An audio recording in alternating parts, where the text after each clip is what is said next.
I'm Kellyanne Chaos and welcome to this channel, Stone the Crone. Today we're talking symbology, and today I want to feature the double-sided axe flag of the lesbian flag. So this particular flag was designed by an artist in 1999 and then started circulating in 2001. The flag itself was created by a gay man called Sean Campbell.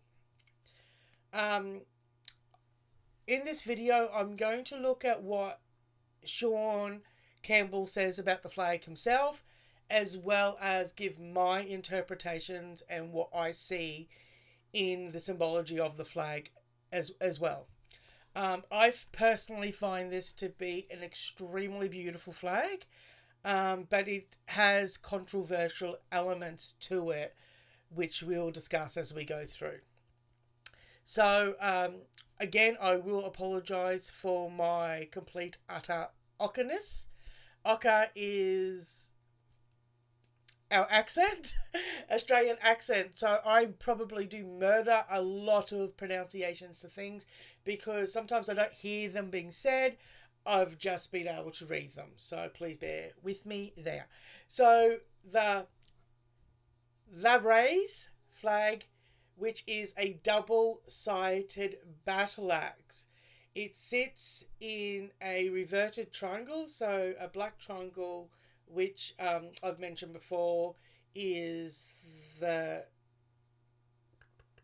chalice, so downward pointing triangle. It is a black triangle, and there is history associated with the Nazis and them actually using this downward black arrow for a marking of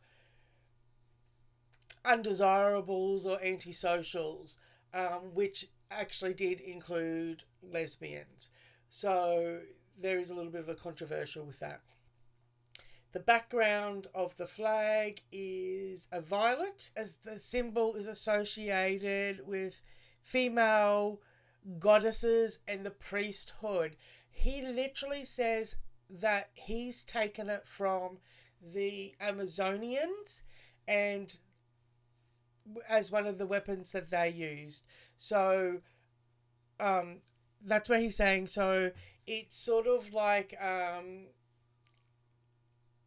the Greeks, Romans symbology.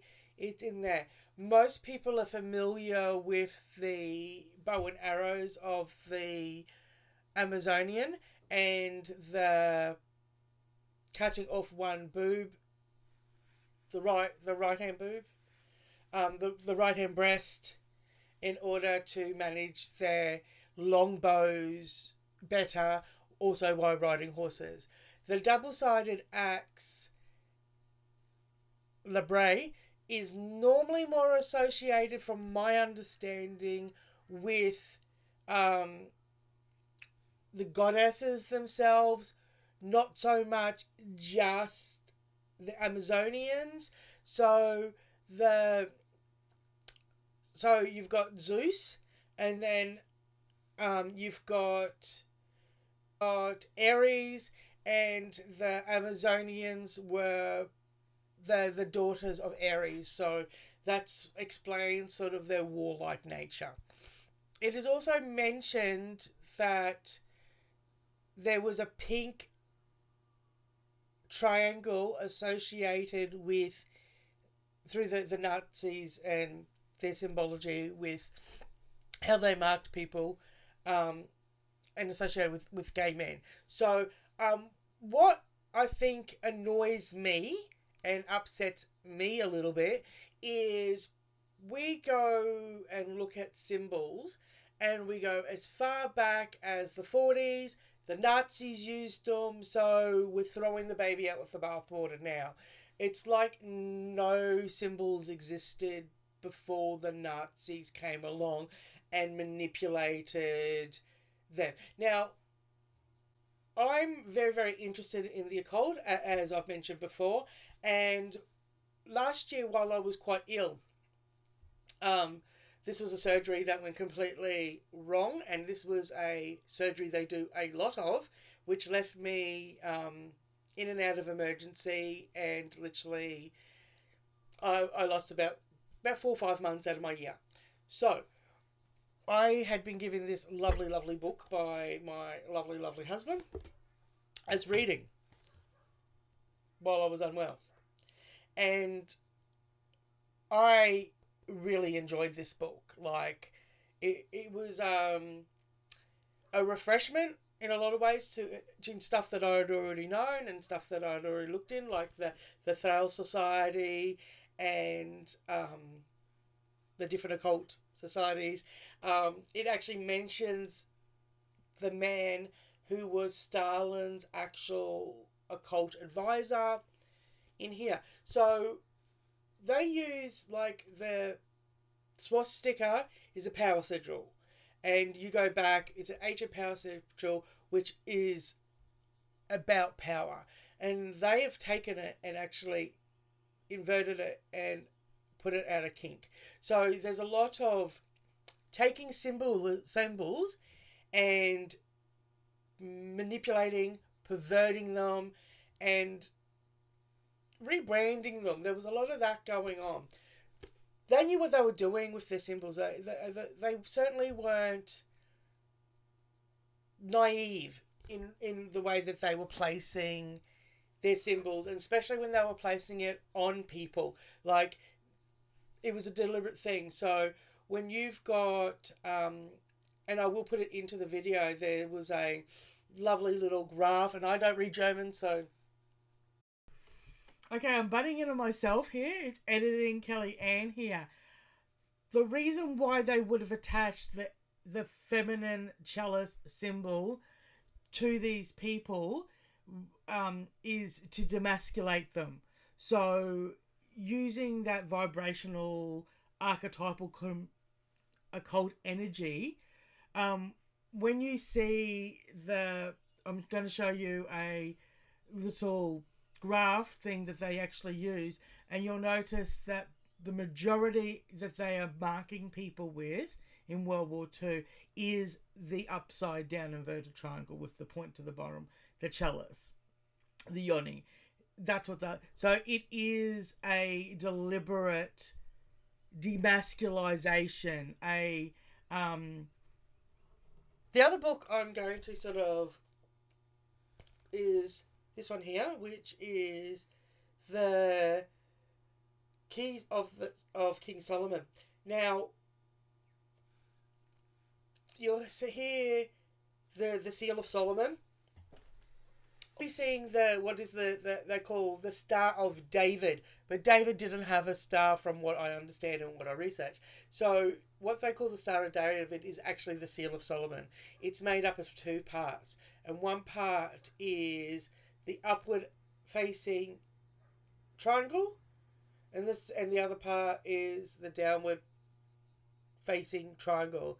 The blade represent of the phallus and masculine energy too, and then the chalice, blade, chalice, represent of the vagina of the women's part. So when you see the Seal of Solomon or the Star of David, it comes in many ways. You can either see that it's used quite widely by the Jews as well, and Judaism. But what you'll see is a lot of people don't, the attention to detail. And a lot of people miss the attention to detail, like I've said before. So you've literally got, sorry, I'm sniffy today. Literally got, depending on the placement of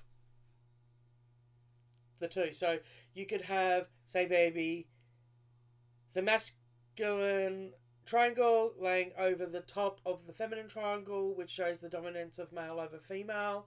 You can see it, the way I like it drawn, and I appreciate when people go to the effort, is when it's done, it's not done as a triangle and a triangle. It's actually interlocking as a star. So it's not showing any dominance over one over the other. Um, so it's also can be associated a lot with men and God. But so in this particular flag, you'll see the Labry on top of the black inverted downward facing triangle, which the Nazis certainly did use to mark a whole association of people.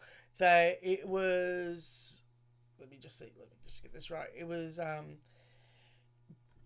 anyone that they considered that had inappropriate antisocial behaviour.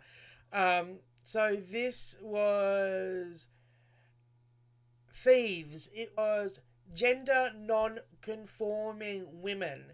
It was those that would be considered having a mental issue or learning disabilities, or those that they considered homeless, or those that they also considered mixed race between the Aryans and the Jews. They also wore the upside down black triangle. So the black being, associated with negative space, with a black hole, a negative space, almost something that doesn't exist in the way. But again, black is a little bit, because black also can absorb and neutralize energy and creates warmth by doing that. So again, and that's the thing with symbology too.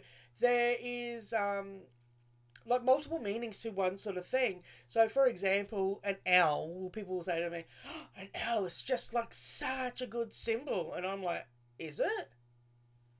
Is it?"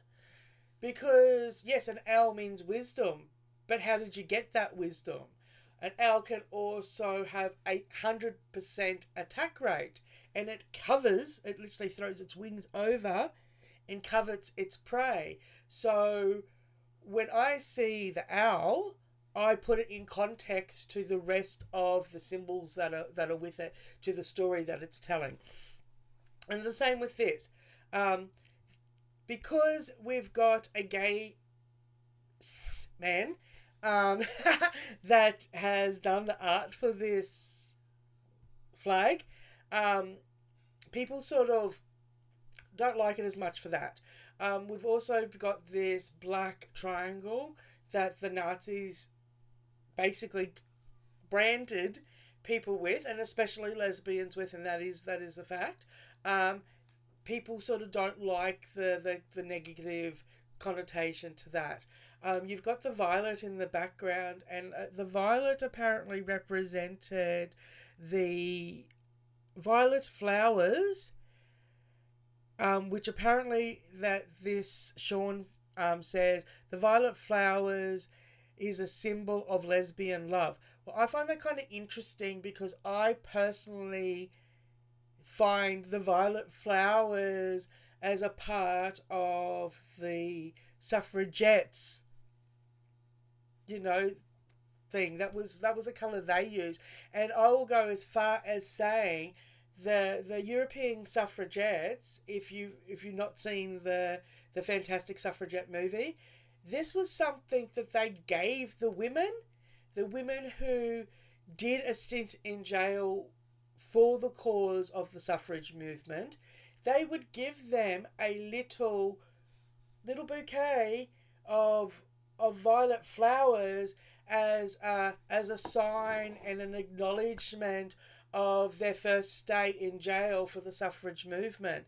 So I kind of in a lot of ways would debate this bloke.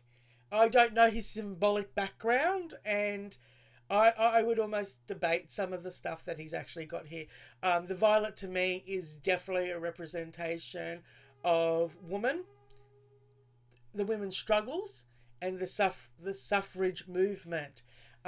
Remembering that those women were warriors too in the late 1800s and early 1900s, in regards to the freedom of being able to vote and the freedom of being able to associate women with a class of their own, which of course we're losing right now. Would be made into garlands like a tiara, and they would also braid rosebuds, dill, and cosas in it. I don't know what that is. I would say that's sort of like a green herb, but I don't know. So as I said before, the original flag was created in 1999 by the graphic artist Sean Campbell, and it was first used in 2000 as a graphic element for Pride issues of the Gay and Lesbians Times newspaper, Palm Springs edition. So this was the first time this particular flag was actually published and used. So I actually thought it was with the Greeks and the Romans, Symbology. I was really actually struggling to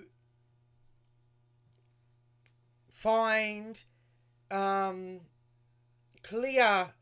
I want a clear association with the Amazonians and this symbol, rather than just the goddesses and the priestesshood.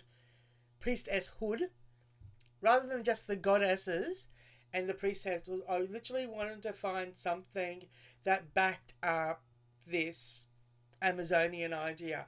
I have done that. I've actually found that, and that was so there. And this is something that really appeals to me because, as a mosaic artist myself, I just find this particular piece to be absolutely bloody stunning. I find it to be stunning. So this is a 4th century Roman mosaic that features a Amazonian woman mounted in combat against a Greek rider. The Greek rider is reaching over and seizing her cap. And it's almost a gesture of trying to pull her hair, but he's sort of grabbing, and she's on her horse, and she's swinging her double-sided axe. So this mosaic was found in Dauphine, in the suburb of Antioch. And so this is part of what is classed as modern Turkey today. So this flag is different to the pinks and purple striped flag of what they class as the lipstick lesbian flag, and then different again to the butch lesbian flag, which has the purples and blues associated in it, which was only created in 2016.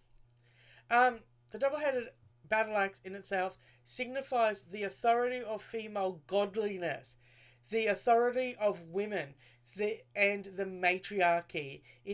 Okay, so now that I've touched on what Sean Campbell himself has said about creating the symbology of this flag, I'm going to just touch on my personal add-on to the vibration of it. Even though there is, and I've showed you the mosaic, and there is document to the mythology of the double-headed sword of the Amazonians and the goddess class, I find this particular symbol for the use in the lesbian flag to be quite beautiful. I actually think that a little tiny bit of the symbology is sort of getting a little bit lost in it. And this is not written, this is just my observation. And my observation in regards to you've got the violet background, which is associated with the flowers of the suffragettes used. Then you've got the beautiful black chalice, which the Nazis did pervert and take and mark individuals with, which is a very unfortunate. That we can't get past that. We can't go back to the archetype of what these symbols mean and revalue what vibration it brings to. That symbol is just as symbols go for women, there isn't anything more archetypal really than the downward facing triangle. There just isn't. There's very few. The moon probably is the other archetypal symbol for woman. And then you've got the beautiful white double-sided battle axe, which we've talked about is a Amazonian weapon and also a weapon of the goddess herself, and associated with the goddess. But here's the thing, is just an observation. The double-headed axe is the negative space between two women. So here in Australia, some of the derogatory terms for a vagina is an axe cut or your slash, or if you understand what I mean. So when you have a look at what is a double-sided battle axe, what you're going to see is the negative space, as I've just said, between two women's legs. Editing Kellyanne back again to butt in on myself again. The white that he's actually got there in the battle axe itself, which is showing like white has always been associated with virginity and purity, and lesbians that have never had sex with men, like not totally interested, there is an element of them not being touched by men. So it does have that purity sort of element to it, which I just had to add in. So you've got that really striking white, then with the black background behind it. The European lesbians are using this particular flag a lot, and it seems to be what they're using to push back a little bit with the trans ideology. So it's been said that this flag is now becoming the lesbians' trans exclusively radicals flag. So does that mean it is now being classed or branded as the lesbians' TERF flag? Because we know TERF is a slur. I don't care. I'm quite happy to be called a TERF. I'm quite happy to own that TERF life all the way. Though I was trying to find this footage and I literally couldn't find it. Most people maybe have seen it, and it's these, I think it was in Germany, and it's some really petite lesbian women. They've got they're walking around, and there is this giant man in this get-up, and the hat sort of looks like a lampshade. It's kind of blue with these fucking really horrible flowers, and he's literally harassing these lesbians. He's walking around basically with this vibe of, little lesbians, I'm coming to get you. It's just really, it made me physically ill to watch it.